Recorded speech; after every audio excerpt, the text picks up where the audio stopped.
Hello students, today's lecture is on radar range equation. Radar range equation निकालने के लिए हमें रडार सिस्टम से सिग्नल को भेजना होगा टारगेट की तरफ, और टारगेट से टकराकर हमारा सिग्नल जो है रडार की तरफ आएगा। तो यहाँ पर जो डिस्टेंस है रडार सिस्टम और टारगेट के बीच में, वो हमारी रेंज हो जाती है।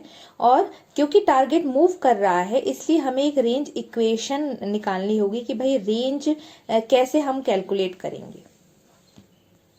उससे पहले हम लोग बेसिक रेंज के बारे में बात करते हैं, जहाँ पे हम लोग मान लेते हैं कि जो हमारा टारगेट है वो मूव नहीं कर रहा, वो स्थिर है। तो उसमें देखें कि आपका जो रेंज है वो आपका कितना होगा। जब जैसे हमने यहाँ से इलेक्ट्रोमैग्नेटिक सिग्नल टारगेट की तरफ भेजा और वही इलेक्ट्रोमैग्नेटिक सिग्नल रिफ्लेक्ट बैक वापस आएगा, तो ये क्या करेगा, एक बार जाएगा और एक बार वापस आएगा। इसका मतलब है कि ये रेंज को 2 बार ट्रेवल करेगा, यानी 2r डिस्टेंस ट्रेवल करेगा, यानी रेंज का दुगना डिस्टेंस ट्रेवल करेगा। और कितने टाइम में, ये टाइम डेल टी टाइम में जाएगा और वापस आएगा। तो हम देखेंगे del T is the total time elapsed for 2 way trip for a pulse, यानी जाने और आने में उसको जितना टाइम लग रहा है वो हो गया आपका डेल टी। और कितनी स्पीड से इलेक्ट्रोमैग्नेटिक वेव ट्रेवल करती है, स्पीड ऑफ लाइट से, सी से हमारी इलेक्ट्रोमैग्नेटिक वेव ट्रेवल करती है। अब देखिए यहाँ पर जो रेंज है, रेंज कैसे निकलेगी आपकी, ये रेंज इज इक्वल टू होगा 2 डिवाइड में चला जाएगा सी डेल टी बाय 2। ये कैसे इक्वेशन आई, डिस्टेंस इज इक्वल टू होता है स्पीड इनटू टाइम। तो यहाँ पर स्पीड क्या है, स्पीड ऑफ लाइट, और टाइम क्या है, टोटल टाइम जाने और आने में जितना लग रहा है। तो इससे हमारी रेंज आ जाएगी। ये हमने माना कि हमारा जो टारगेट है वो स्थिर है तब। अब देखिए यहाँ पर कि जो आपका डिस्टेंस निकालना है, आपको रेंज निकालना है आर, तो इस फॉर्मूले में हम पुट करेंगे। यहाँ पे हमें मालूम होगा, जैसे अगर हम अपनी पल्स भेज रहे हैं और पल्स वापस आ रही है, तो हमें पता होगा कि कितने टाइम में आ रही है। तो हम लोग एक एग्जांपल लेके चलते हैं। How far away is a contact if it takes 33 microsecond for a pulse to return. अगर 33 माइक्रोसेकेंड पल्स को रिटर्न होने में लग रहे हैं, तो कितने दूरी पे टारगेट है। तो रेंज क्या हो जाएगी, रेंज हो जाएगी स्पीड, या कहना चाहिए लाइट की वेलोसिटी कितनी है, 3 × 10⁸ मीटर पर सेकेंड। और फिर हमारा जो टोटल टाइम लगा है वो है 33 माइक्रोसेकेंड। तो 33 माइक्रो होगा 10⁶, और सेकेंड के लिए s डिवाइडेड बाई 2। तो इसको जब हम सॉल्व करेंगे तो आ जाएगा 4.95 किलोमीटर। हमने मीटर को किलोमीटर में कन्वर्ट किया है। तो ये जो आ जाएगी, ये आ जाएगी range between the radar system and the target. तो ये हो गया बेसिक रेंज। अब यहाँ पर हमने मान लिया कि ये जो हमारी सिग्नल गया और वापस आया, तो ये जो टाइम टेकन है तो 33 माइक्रोसेकेंड का है, मतलब जाने में जितना टाइम लगा आने में उतना ही टाइम लग रहा है। बट अब बेसिक रेंज के अलावा हम मान रहे हैं कि अब टारगेट मूव कर रहा है, उसके लिए हमें रेंज की इक्वेशन बनानी होगी। तो वो कैसे बनेगी आगे देखते हैं। देखिए, सबसे पहले तो हम मानते हैं कि जो हमारा रडार है वो एक पॉइंट से क्या कर रहा है, हमारे सिग्नल को भेज रहा है। तो उसके लिए हम लोग मानेंगे कि जो हमारा इलेक्ट्रोमैग्नेटिक रेडिएशन है जो आज हर तरफ भेज रहा है, उसमें अगर हम बात करें कि आइसोट्रोपिक रेडिएशन होगा। अब आइसोट्रोपिक एंटीना क्या करता है, हर दिशाओं में इक्वल रेडिएशन भेजता है। ये सबसे आइडियल एंटीना होता है। तो यहाँ से हम शुरू कर रहे हैं कि ये सारे दिशाओं में इक्वल रेडिएशन भेज रहा है हमारा एंटीना, ठीक है। तो यहाँ पे जो ट्रांसमिटेड पावर, यानी जो पावर हम भेज रहे हैं वो कितनी होगी, पीटी हो गई हमारी ट्रांसमिटेड पावर, यानी जितनी पावर हम भेज रहे हैं, ठीक है। फिर आप आर क्या है, आर इज द रेंज, यहाँ से आपके टारगेट तक की दूरी, ये क्या है, टारगेट है। तो आपके रडार से टारगेट तक की दूरी क्या है, R distance from the source. तो ये रडार का डिस्टेंस हो गया। फिर क्यू आई क्या है, पावर डेंसिटी। तो पावर डेंसिटी निकालेंगे। देखिए, power density at a range R from the radar transmitter for an isotropic omni direction antenna. तो पावर डेंसिटी कितनी हो जाएगी, पावर डेंसिटी हो जाएगी आइसोट्रोपिक सोर्स की पीटी, मतलब टोटल पावर अपॉन 1/4πr²। यानी ये क्या है, स्फेयर के लिए जब हम स्फेयर की बात करते हैं तो स्फेयर में यूनिट एरिया में से कितनी पावर निकलती है जब हमें निकालना हो, यानी छोटे से यूनिट एरिया में से कितनी पावर निकल रही है निकालने के लिए हम टोटल पावर को उसकी सरफेस एरिया, यानी स्फेयर के सरफेस एरिया के साथ डिवाइड कर देंगे। तो डिवाइड क्या करेंगे, 4πr² के साथ डिवाइड करेंगे। तो एक यूनिट एरिया में से कितनी पावर निकल रही है वो उसकी पावर डेंसिटी हो जाएगी। तो पावर डेंसिटी क्या हो जाएगी, total power divide by surface area of the sphere, तो 4πr² हो गया। तो ये होगी power density of isotropic source. फिर आप आगे देखते हैं directional radiation pattern. Directional radiation pattern में क्या हो रहा है कि जब हमने जो आइसोट्रोपिक सोर्स लिया है उसकी जगह हम लोग यहाँ पर रडार में एक डायरेक्शनल एंटीना यूज करते हैं। तो डायरेक्शनल रेडिएशन पैटर्न एक ही दिशा में मैक्सिमम लोब या मेजर लोब जाता है, तो इस दिशा में इसकी मैक्सिमम पावर आएगी। इस केस में जो हमारी पावर डेंसिटी है वो डिपेंड करेगी इस एंटीना के गेन पे। ठीक है, तो गेन क्या है? If gain of antenna in the direction of target is GT, इस डायरेक्शन ऑफ टारगेट के डायरेक्शन में इस एंटीना का गेन जो है वो GT है, then G equal to gain of directive antenna, इस एंटीना का गेन क्या है? GT है। सो क्या होगा, हम यहाँ पर देखें power density at distance R distance में इस एंटीना से जो पावर डेंसिटी है ड्यू टू डायरेक्टिव एंटीना, ये एंटीना कौन सा है? डायरेक्टिव, यानी एक ही दिशा में ज्यादा पावर भेज रहा है। तो हम क्या करेंगे, जो हमने पहले पावर डेंसिटी आइसोट्रोपिक एंटीना की निकाली थी, अब उसमें जब डायरेक्टिव एंटीना हो गया है तो हम बस यहाँ पे GT का मल्टीप्लाई कर देंगे।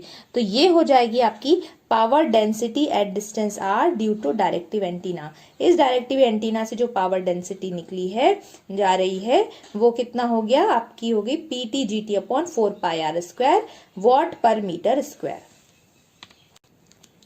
अब देखते हैं कि यहां से जो पावर निकली है वो क्या करेगी? हमारे टारगेट को हिट करेगी, हमारे टारगेट से टकराएगी। तो ये देखो ब्लू लाइन जा रही है और हमारे टारगेट से टकरा रही है। अब टारगेट में जो पावर टकराने वाली है वो उसका जो भी वो डिपेंड किस पे करेगी कि टारगेट का कितना एरिया है। तो टारगेट का एरिया मान लेते हैं सिग्मा है। ठीक है, सिग्मा है। अब यहां से टकराने के बाद ये जो ब्लू ऑरेंज लाइन है उससे जो सामने उससे पावर रिफ्लेक्ट हो रही है। मान लेते हैं यहाँ जो इलेक्ट्रोमैग्नेटिक वेव जो है वो रिफ्लेक्ट हो रही है, तो सिग्मा एरिया से रिफ्लेक्ट होकर वापस आ रही है हमारी जो पावर। तो देखें, if sigma is the area of the target, total power intercept by a target of area, मतलब कि ऐसे तो पावर कहीं चारों थोड़ी थोड़ी आजू बाजू भी जाएगी, बट यहाँ इस टारगेट पे टकराने वाली पावर को अगर हम निकालना चाहें, टोटल पावर जो यहाँ से बाहर निकल रही है, तो वो इसके एरिया पे डिपेंड करेगी। तो जब हम पुराना जो भी हमने पावर डेंसिटी को मल्टीप्लाई करेंगे इसके एरिया से, मतलब PTGT upon 4πr² into sigma, यानी इसके एरिया से जब हम मल्टीप्लाई करेंगे तो यहां से निकलने वाली पावर आ जाएगी। ठीक है, अब यहां से निकलने वाली पावर आ जाएगी आपकी, ये आ गई आपकी टोटल पावर। अब if sigma is area of the target, अब यहाँ पे देखें, अब हमें क्या करना, पता लगाना है कि यहाँ की पावर डेंसिटी। तो ये हो गया power density of reflected signal. तो जो इको सिग्नल वापस हो रहा है वो उसकी पावर डेंसिटी कितनी होगी? QR, उसकी पावर डेंसिटी होगी QR PTGT sigma upon 4πr²। ये तो हो गया ये पूरा पार्ट, यानी ये टोटल पावर इनटू 1/4πr²। पिछले केस में भी हमने क्या किया था कि एक यूनिट सोर्स से जितनी PT पावर निकल रही थी उसको डिवाइड किया था surface area of the sphere. उसी प्रकार ये जो टोटल पावर आई है उसको हम डिवाइड करेंगे, इसको मान लेते हैं सरफेस एरिया ऑफ स्फीयर। तो यहाँ पे भी तो चारों ओर पावर स्कैटर होगी, तो उसको डिवाइड करेंगे किसके साथ? फिर से 4πr² के साथ।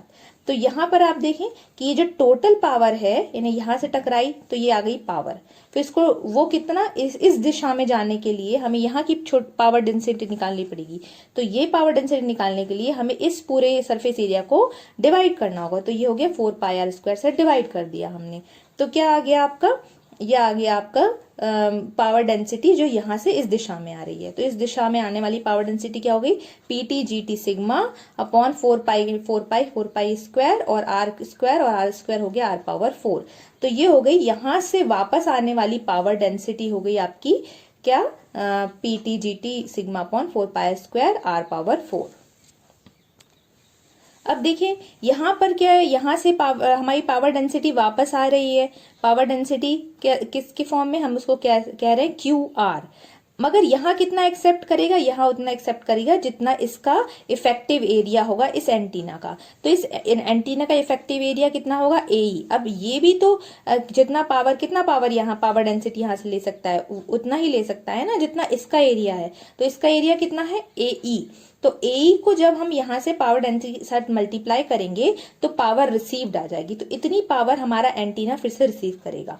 तो पावर गई, टकराकर वापस आई और रिसीव करते समय इसके एरिया के हिसाब से रिसीव करेगा। तो AE का मल्टीप्लाई कर रहे हैं हम लोग।